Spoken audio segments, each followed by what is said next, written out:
حافظوا على الصلوات والصلاة الوسطى وقوموا لله قانتين فإن خفتم فرجالا أو ركبانا فإذا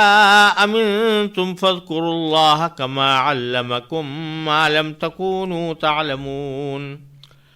والذين يتوفون منكم ويذرون أزواجا وصية لأزواجهم متاعا إلى الحول غير إخراج فإن خرجن فلا جناح عليكم فيما فعلن في أنفسهن من معروف والله عزيز حكيم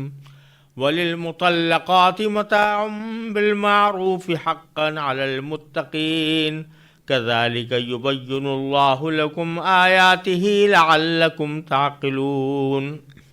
تمام نمازوں کا پورا خیال رکھو، اور خاص طور پر بیچ کی نماز کا، اور اللہ کے سامنے باادب فرما بردار بن کر کھڑے ہوا کرو، اور اگر تمہیں دشمن کا خوف لاحق ہو تو کھڑے کھڑے یا سوار ہونے کی حالت ہی میں نماز پڑھ لو۔ پھر جب تم امن کی حالت میں آ جاؤ تو اللہ کا ذکر اس طریقے سے کرو جو اس نے تمہیں سکھایا ہے، جس سے تم پہلے ناواقف تھے۔ اور تم میں سے جو لوگ وفات پا جائیں اور اپنے پیچھے بیویاں چھوڑ جائیں تو وہ اپنی بیویوں کے حق میں یہ وصیت کر جایا کریں کہ 1 سال تک وہ ترکے سے نفقہ وصول کرنے کا فائدہ اٹھائیں گی اور ان کو شوہر کے گھر سے نکالا نہیں جائے گا۔ ہاں، اگر وہ خود نکل جائیں تو اپنے حق میں قاعدے کے مطابق وہ جو کچھ بھی کریں اس میں تم پر کوئی گناہ نہیں ہوگا، اور اللہ صاحب اقتدار بھی ہے، صاحب حکمت بھی۔ اور مطلقہ عورتوں کو قاعدے کے مطابق فائدہ پہنچانا متقیوں پر ان کا حق ہے۔ اللہ اپنے احکام اسی طرح وضاحت سے تمہارے سامنے بیان کرتا ہے تاکہ تم سمجھداری سے کام لو۔ سورہ بقرہ کی آیت نمبر 153 سے یہاں تک اسلامی عقائد اور احکام کا جو بیان شروع ہوا تھا وہ اب قریب الختم ہے۔ آیت نمبر 153 میں استعینوا بالصبر والصلاۃ کہہ کر نماز کی تاکید سے یہ بیان شروع ہوا تھا۔ اب آخر میں دوبارہ نماز کی اہمیت بیان کی جا رہی ہے اور اس کی نگہداشت کا، اس کی نگرانی کا حکم دیا جا رہا ہے، اس کے خیال رکھنے کا۔ حافظوا علی الصلوات، یعنی تم نمازوں کا پورا خیال رکھو، نمازوں کی پوری نگرانی رکھو، جس کے معنی یہ ہے کہ ایک تو وہ نماز بر وقت ادا ہو، قضا نہ ہو، پھر ان آداب کے تحت ادا ہو جن آداب کے تحت نماز کو فرض کیا گیا ہے یا جس کو سنت یا مستحب قرار دیا گیا ہے۔ لہذا جماعت کے ساتھ مثلا نماز پڑھنے کی بڑی تاکید ہے، جماعت کے ساتھ نماز پڑھی جائے، وقت پر پڑھی جائے، خشوع و خضوع کے ساتھ پڑھی جائے، یہ ساری باتیں محافظت کے اندر داخل ہیں، یعنی نگرانی کے اندر۔ اور اس نگرانی کا ایک پہلو یہ ہے کہ ایسے حالات میں جب کہ انسان کسی ایسے کام میں الجھا ہوا ہو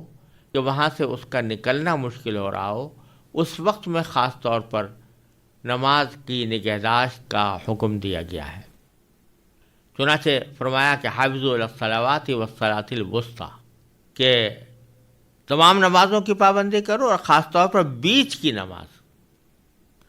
بیچ کی نماز کی تفسیر متعدد ذرائع سے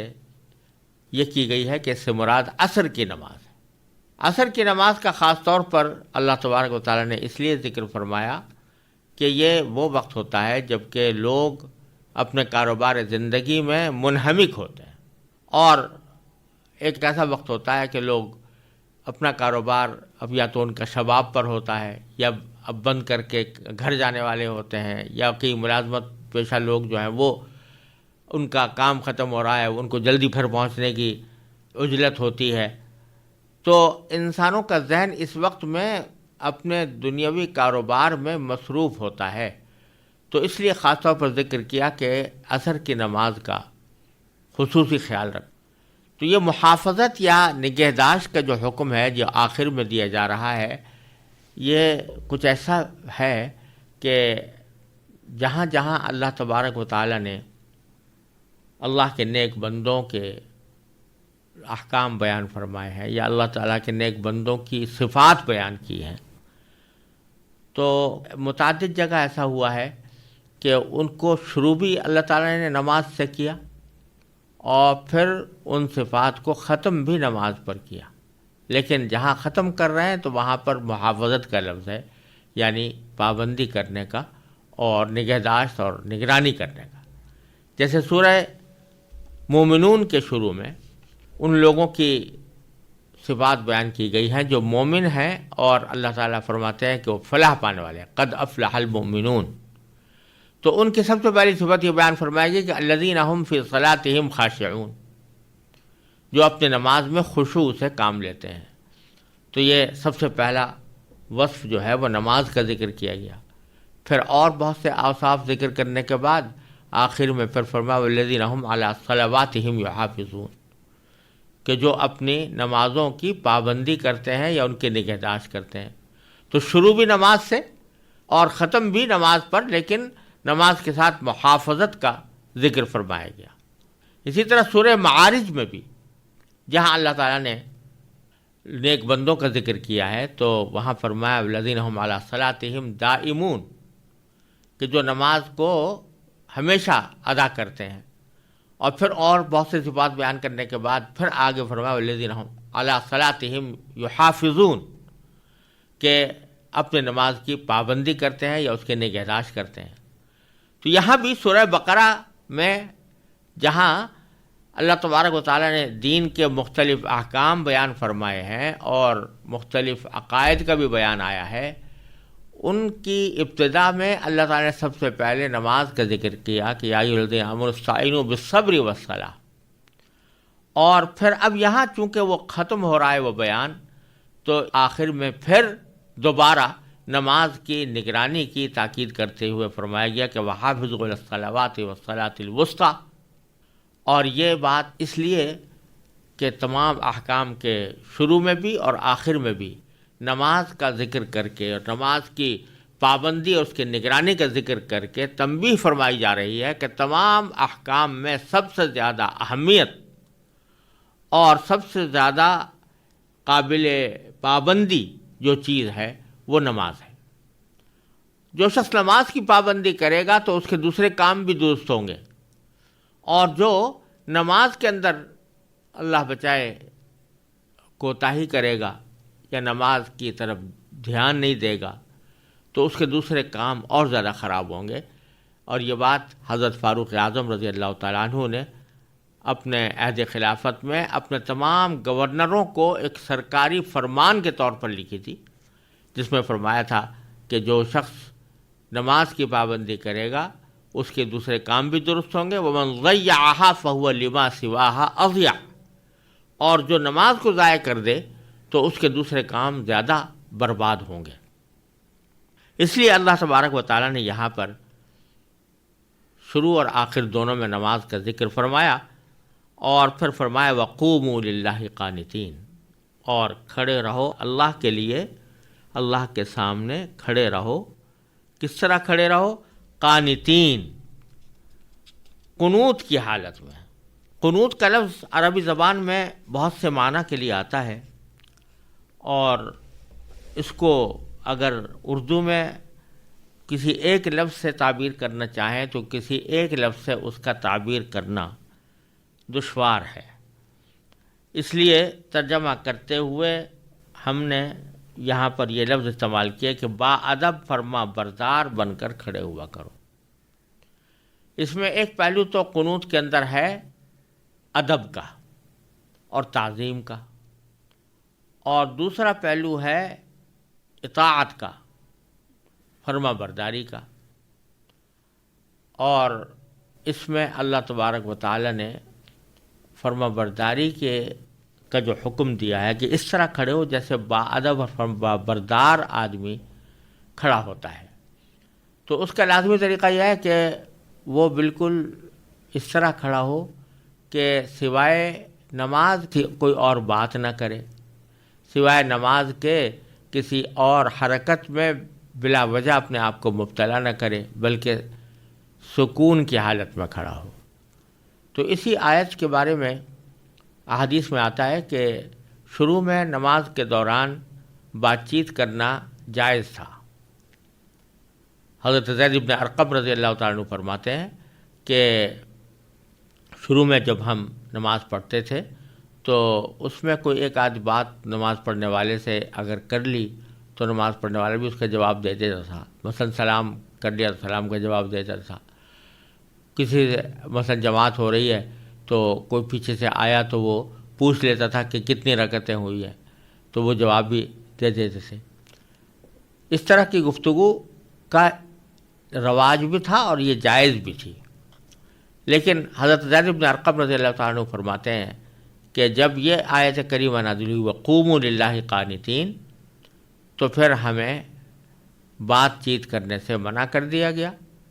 اور ہمیں خاموش کھڑے رہنے کا حکم دیا گیا. اور اس میں چونکہ اس ایک پہلو قنوت کے اندر ایسا بھی ہے کہ آدمی اس طرح کھڑا ہو کہ باادب ہو، تو باادب ہونے کا ایک تقاضا یہ ہوتا ہے کہ وہ ساکن کھڑا ہو، سکون کی حالت میں ہو، بلا وجہ حرکت نہ کرے. تو اس لیے نماز کے آداب میں یہ بات داخل ہے کہ آدمی جب کھڑا ہو تو اس کے جسم میں کوئی حرکت نہ ہو، بلکہ وہ سیدھا کھڑا ہو اور بغیر کسی عذر کے اپنے ہاتھ نہ ہلائے، بغیر کسی عذر کے اپنے جسم کو حرکت نہ دے. ہاں اگر کوئی عذر پیش آ گیا، کوئی تکلیف زیادہ ہو رہی ہے، اس تکلیف کی وجہ سے آدمی کوئی اپنے ہاتھ کو حرکت دے دے تو اس میں تو کوئی مذائقہ نہیں. لیکن عام حالات میں ادب نماز کا یہی ہے کہ آدمی ساکت و صامت کھڑا ہو اور سوائے نماز کی حرکات کے کوئی اور حرکت اس کے جسم سے صادر نہ ہو.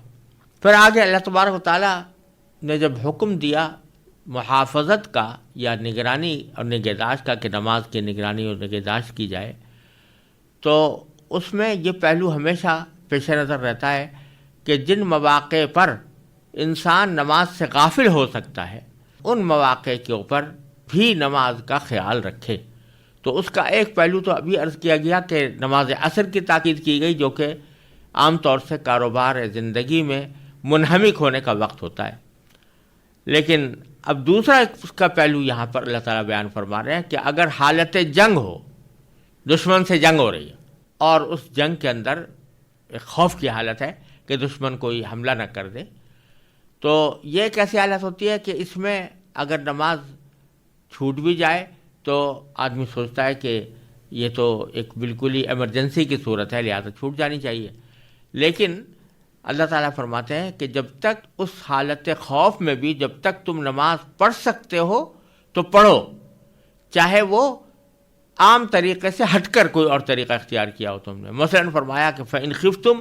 اگر تمہیں دشمن کا خوف لائق ہو، فَرِجَالًا، تو کھڑے کھڑے، اور رُكْبَانًا، یا سوار ہونے کی حالت ہی میں نماز پڑھ لو. کھڑے کھڑے کا مطلب یہ ہے کہ رکوع اور سجدہ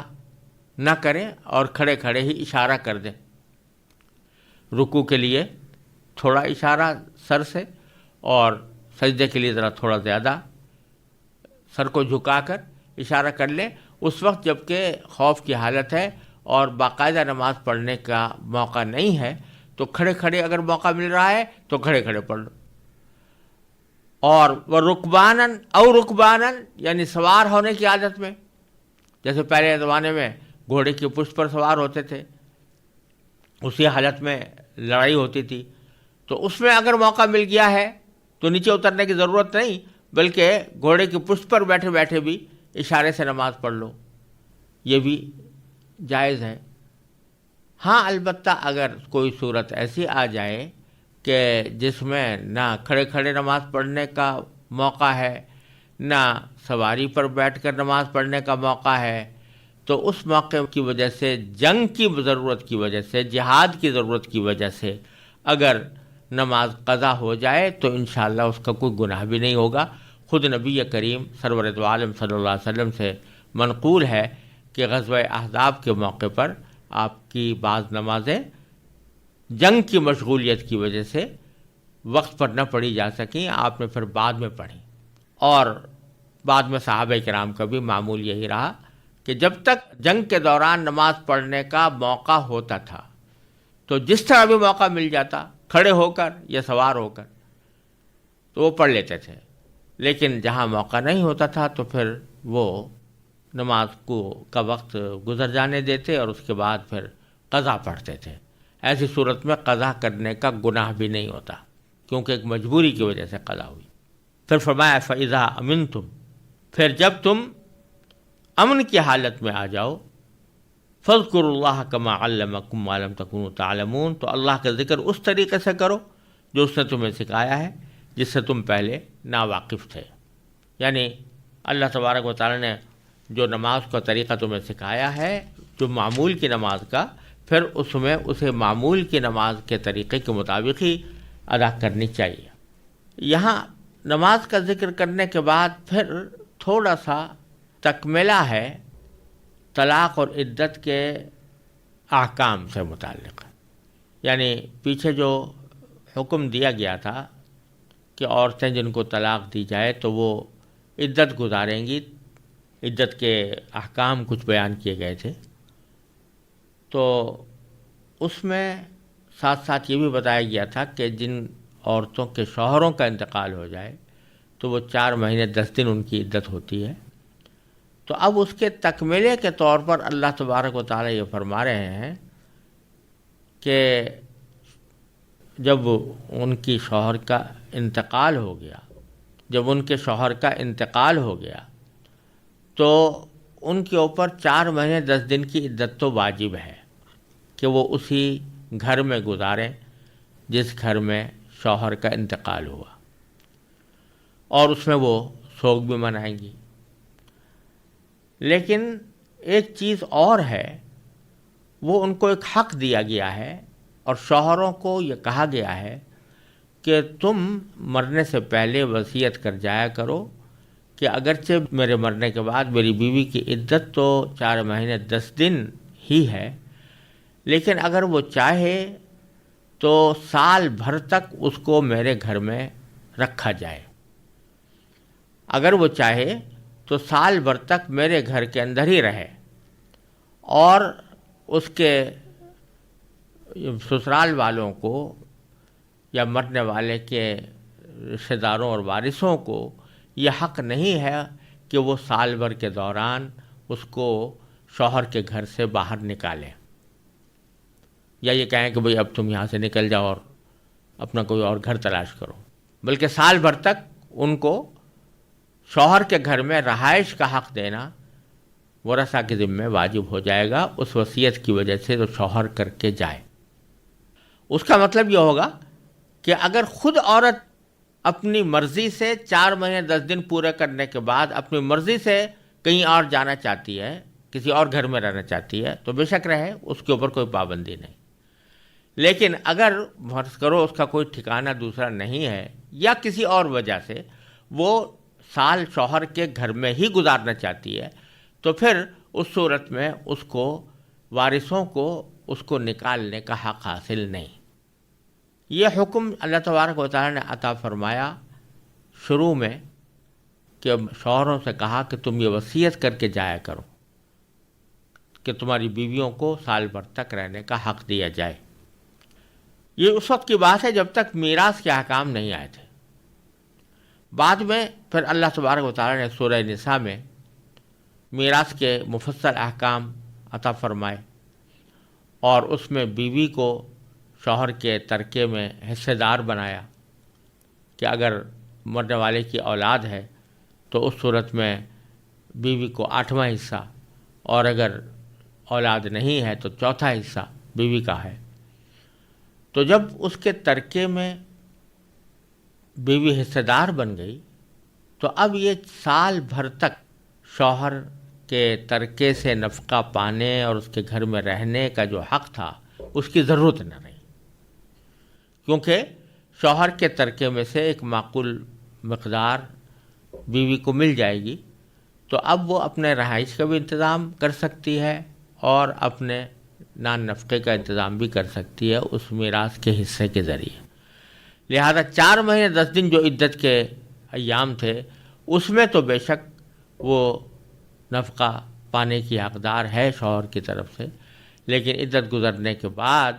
پھر اس کے نفقے کی ضرورت نہیں ہے، اور کیونکہ اس کو میراث میں حصہ مل رہا ہے۔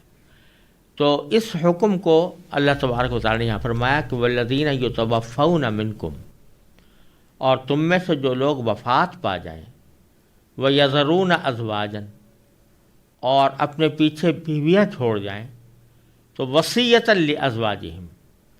تو وہ اپنی بیویوں کے حق میں یہ وصیت کر جایا کریں کہ متاعا الی الحول، کہ 1 سال تک وہ بیویاں ترکے سے فائدہ اٹھائیں گی۔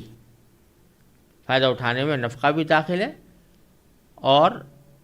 اس شوہر کے گھر میں رہنا بھی داخل ہے۔ غیر متاعا الی الحول غیر اخراج، سال بھر تک فائدہ اٹھائیں گی، ان کو شوہر کے گھر سے نکالا نہیں جائے گا۔ فَإِنْ خَرَجْنَا، ہاں اگر وہ خود نکل جائیں، یعنی 4 مہینے 10 دن کی عدت پوری کرنے کے بعد وہ خود اپنی مرضی سے یہ چاہیں کہ ہم کسی اور گھر میں جا کر رہیں، تو فلا جناح علیکم، تو تمہارے اوپر کوئی گناہ نہیں ہے،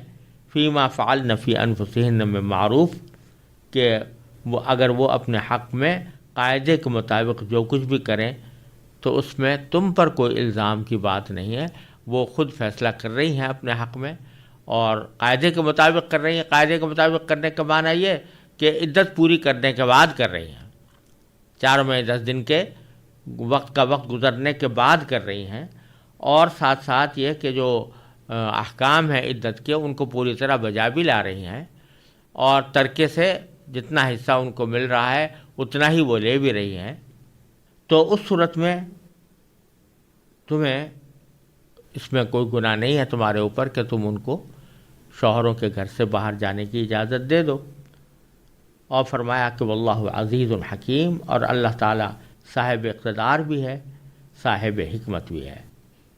کیونکہ صاحب اقتدار ہے اس واسطے اس کو حق ہے کہ جو حکم چاہے دے دے،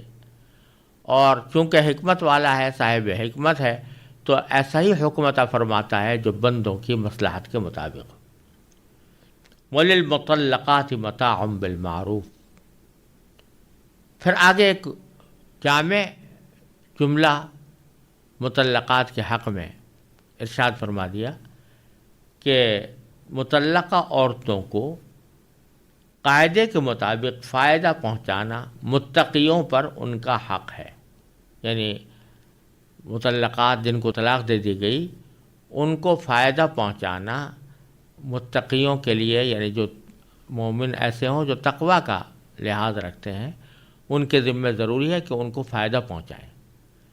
کیا فائدہ پہنچائیں یہاں اس کی تفصیل نہیں بیان فرمائی گئی۔ بعض جگہ وہ فائدہ پہنچانا واجب ہے، بعض جگہ پر مستحب ہے۔ واجب تو مثلا یہ ہے جیسا کہ دوسری آیات سے بھی معلوم ہوتا ہے اور نبی کریم سرور دو عالم صلی اللہ علیہ وسلم کے ارشادات سے بھی، کہ وہ فائدہ پہنچانا جو شوہروں پر اپنی بیویوں کا واجب ہے طلاق ہونے کے بعد بھی، وہ یہ کہ عدت کے دوران ان کا نفقہ ادا کریں، یہ واجب ہے، چاہے وہ مطلقات کسی بھی قسم کی ہوں، رجعی طلاق دی ہو تو بھی، بائن طلاق دی ہو تو بھی، مقدس طلاق دی ہو تب بھی، ہر حالت میں عدت کے دوران ان کا نفقہ برداشت کرنا یہ شوہر کے ذمہ واجب ہے۔ تو یہ فائدہ پہنچانا تو لازم ہوا۔ اسی طرح مطلقات کو اگر انہوں نے مہر ابھی تک وصول نہیں کیا تو مہر دینا بھی واجب ہے۔ اگر رخصتی کے بعد اور صحبت کے بعد طلاق دی گئی ہے تب تو پورا مہر دینا واجب ہے، جیسا کہ پیچھے گزر چکا۔ اور اگر بغیر صحبت کے اور بغیر خلوت کے طلاق ہوئی ہے تو اس صورت میں آدھا مہر فرض ہے، پھر بھی پورا دینا بہتر ہے جیسا کہ پیچھے گزرا۔ تو یہ فائدہ پہنچانا یعنی مہر ان کو دینا یہ بھی واجب قسم کا حق ہے۔ تیسرا یہ کہ مطلقات کو تحفہ دینا، جس کا ذکر پیچھے گزرا ہے، جس کو اصطلاح میں متعہ بھی کہتے ہیں، لیکن وہ لفظ ذرا بدنام ہو گیا ہے، لہذا تحفے سے اس کو تعبیر کر دینا زیادہ مناسب ہے کہ ایک تحفہ دینا مطلقات کو، یہ بھی پیچھے گزر چکا ہے کہ بعض صورتوں میں واجب ہے، بعض صورتوں میں مستحب ہے۔ پیچھے گزرا ہے کہ اگر کسی خاتون سے نکاح ہوا اور اس میں مہر مقرر نہیں ہوا اور پھر رخصتی سے پہلے، صحبت اور خلوت سے پہلے ہی طلاق دے دی، تو اس صورت میں مہر تو کچھ واجب نہیں ہوتا، لیکن یہ تحفہ واجب ہوتا ہے۔ اور عام حالات میں جب کہ مہر مقرر ہوا ہو، رخصتی کے بعد بھی طلاق دی گئی ہو، تو اس میں اگرچہ یہ تحفہ دینا فرض اور واجب تو نہیں ہے، لیکن مستحب ہے کہ طلاق دینے والا اپنی متعلقہ سابق بیوی کو کوئی تحفہ دے، تو وہ مستحب ہے۔ تو اس جامع جملے میں ہر طرح کے فائدے اس میں داخل ہو گئے۔ للمطلقات متاع بالمعروف، کہ مطلقہ عورتوں کے لیے متقیوں پر حق ہے کہ وہ متاع دیں ان کو، یعنی کوئی فائدہ پہنچائیں، بالمعروف، قاعدے کے مطابق۔ بالمعروف سے سب باتوں کا احاطہ ہو گیا کہ جو جس قسم کا قاعدہ ہے، جہاں واجب ہے وہاں واجب ہوگا ان کے ذمہ فائدہ پہنچانا، جہاں مستحب ہے وہاں پر ان کو فائدہ پہنچانا مستحب ہوگا۔ پھر فرمایا کہ کذالک یبین اللہ لکم آیاتہ، اللہ تعالیٰ اسی طرح اپنے آیتیں یا اپنے احکام تمہارے سامنے بیان فرماتے ہیں، لعلکم تعقلون، تاکہ تم سمجھداری سے کام لو، سمجھداری سے کام لے کر ان احکام کو سمجھو اور اس کے اوپر عمل کرنے کی کوشش کرو۔